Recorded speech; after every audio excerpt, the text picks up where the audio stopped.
It all began in 94, kept on rolling 95. Things got weird in 2006, then came to an end in 2010. Now it comes and here we go. KOF is here again.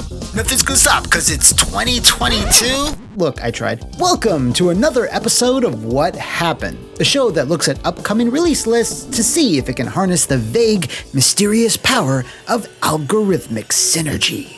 And, speaking of which, SNK has had a very rich history throughout its 43 years of existence. And while they've published and developed hundreds of titles in that time, its premier fighting franchise, known the world over as King of the Monsters, world over as the King of Fighters, is what they are best known for. But just as the company that created it, this spectacular global slugfest featuring martial artists, hobos, pimps, clones, literal children, and bouncing ninjas has had a rocky road. And today we're going to be discussing the rockiest part. No, not that part. Many fans cite today's game as one of the weakest links in the dynasty that is KOF. A game which was immediately invalidated and forgotten by its apologetic sequel. So grab your 3 sacred treasures and keep that cursed bloodline in check. It's time to find out what happened to the King of Fighters 12. The King of Fighters. The early 2000s were filled with the troubles for SNK. They shut down, reformed as Playmore, lost employees, gained some back, all of the stuff one would expect to happen to a company as arcade-focused as SNK, at a time when the industry was rapidly shifting away from the arcade.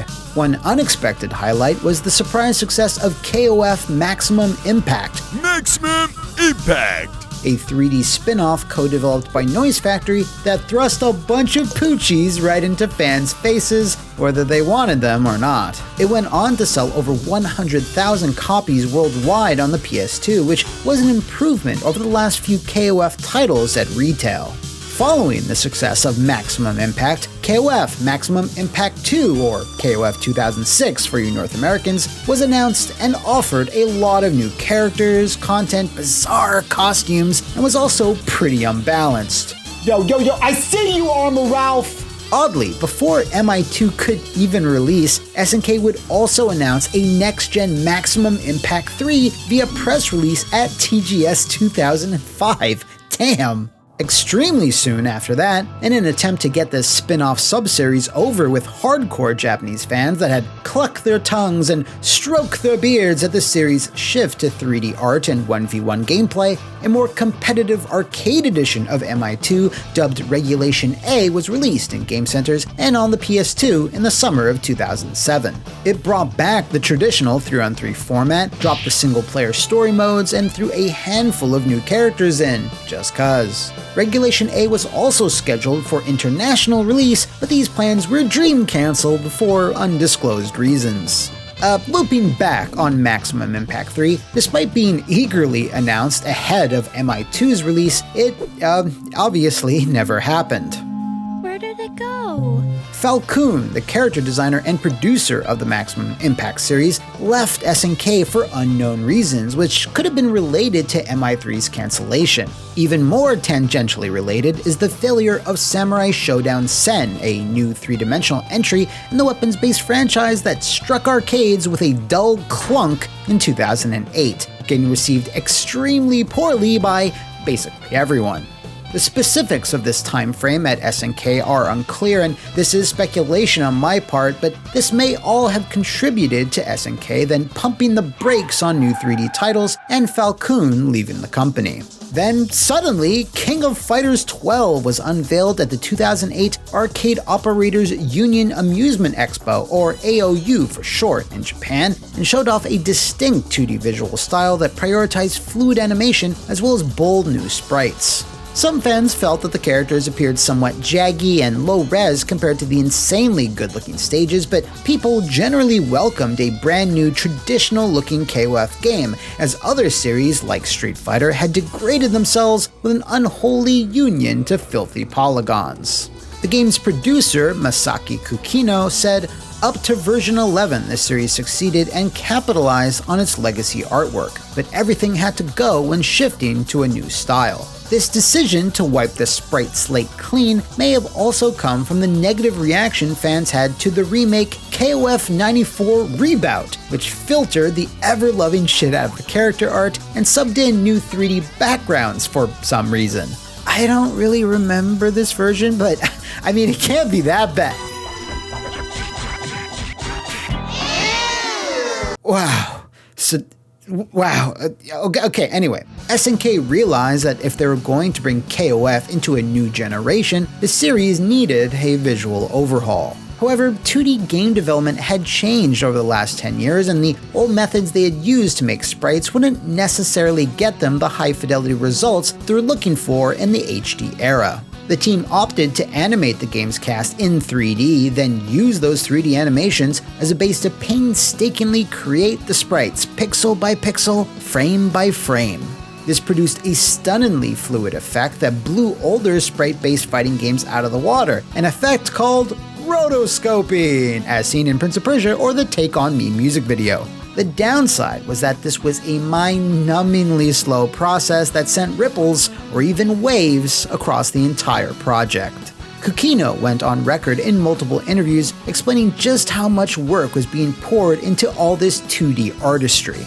Our designers are very good, and they are also very experienced at what they do, but even with all their talent, it takes one of our designers up to 16 man-months to complete just one character. So what we had to do was we had to divide the artist teams for each individual art process in order to maximize our efficiency and streamline our productivity. So this helped us meet our deadline. Except it didn't.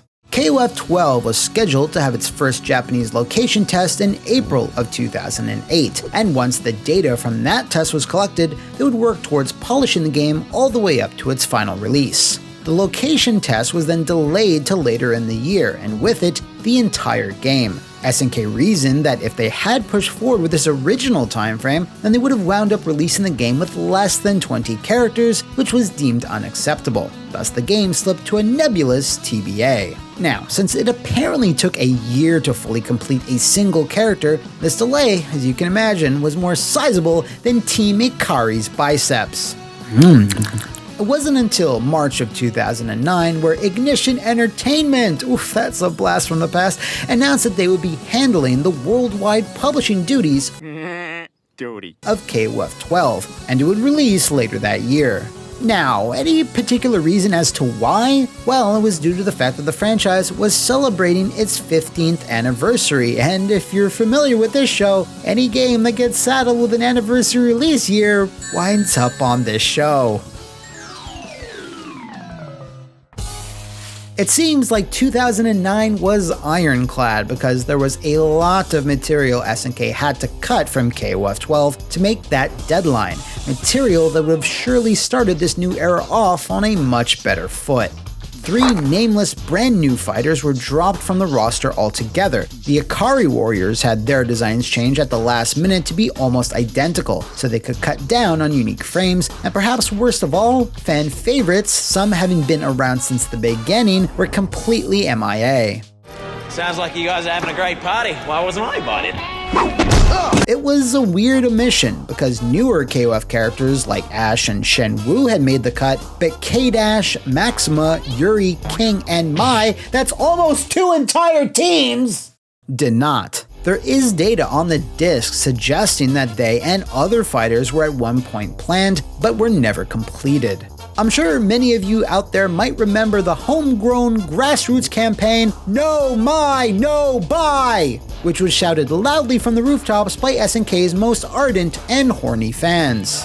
Get the tear gas. All of this cut content resulted in KOF 12 tying Maximum Impact 1 for the award of the smallest roster in a KOF game ever, with 20 characters in their initial releases. They would wind up increasing KOF 12's cast size to 22 for the console version, with neither edition being which was still shy of even the original KOF 94, which sported 24 characters plus 1 unplayable borderline unbeatable end boss. Let's see if this extra. Oh shit. Reduced content didn't just come in the form of characters, sadly. Since SNK knew they would have their hands full slaving away on all the sprite work, they decided this particular KOF entry should be a dream match, or more accurately, that it would need to be a dream match. For those not familiar, traditionally a DM is when a game would deprioritize storylines and the current canon to focus on fan service and bringing back dead or long absent characters.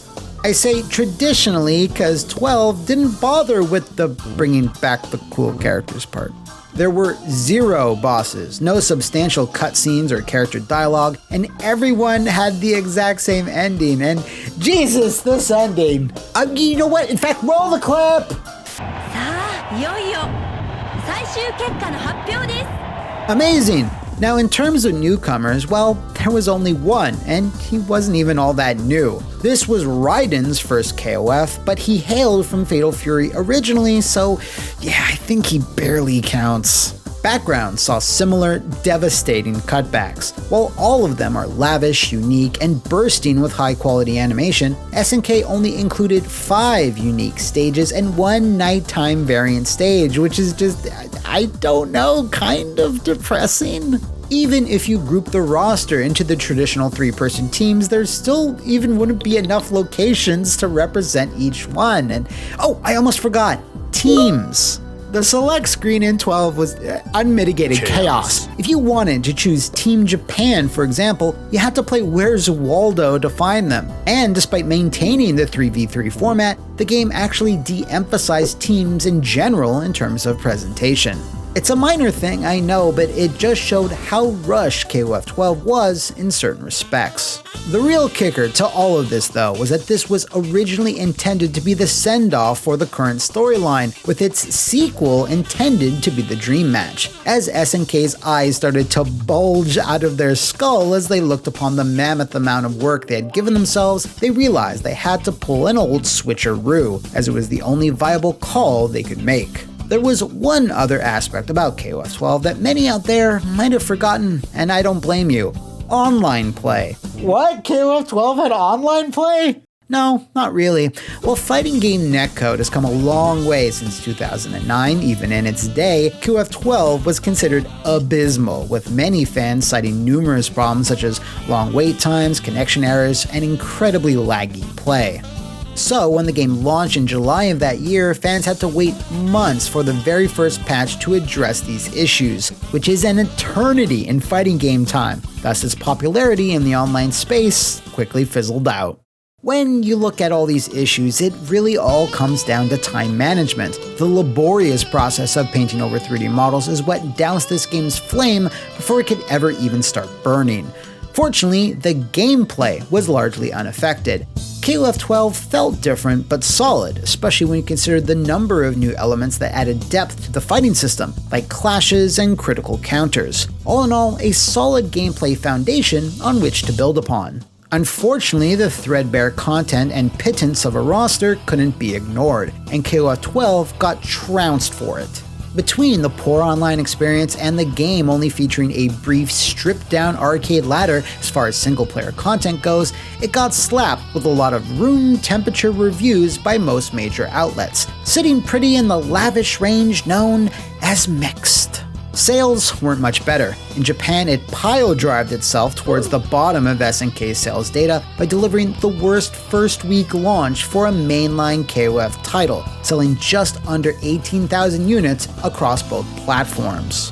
It would eventually crawl past 41K. In North America, though, the game didn't crack the NPD Top 20 for July or August of 2009, so when you run the numbers, it almost definitely sold well below Maximum Impact 1. Hopefully the game's arcade release somewhat made up for this. SNK knew they had delivered an underwhelming game, but thankfully, KOF 13, released in arcades almost exactly 1 year later, did a great job making up for it. There was plenty of story and dialogue. The roster had ballooned up to 31, including, where is she? Oh god, thank Jesus. Had more modes, better, but still not great online, and an actual end boss. Best of all, it deleted Ash Crimson from reality, never to return again. Oh, God damn it. Sadly, despite all these improvements, which resulted in far better reviews, it didn't result in much better initial sales, barely edging out 12 in Japan on launch week and actually selling less over time and failing to chart worldwide once again. XIII would find success years later in its 2013 Steam version, where it now sits at over 616,000 players according to Steam Spy. Unfortunately, 2011 was also a year of controversy for SNK. Months before XIII's release, its producer, Masaki Kukino, suddenly burned-knuckled out of the company's windows, citing a lack of faith in the new management change. Rumors began to churn that SNK's newly appointed president, Ryo Mizufune, wanted to shift focus over to licensing, i.e. pachinko, and wanted to leave actual video game development behind. SNK actually responded to these claims, stating, in response to internet rumors, SNK is planning to release a full slate of games in 2011 and expects to continue publishing games worldwide for many years to come. They wouldn't ship a single new fighting game for almost 6 years. Yeah, that makes sense. Instead, we saw ports from SNK's back catalog, a smattering of new, mostly mobile titles, and, try to act surprised, a lot of goddamn pachinko.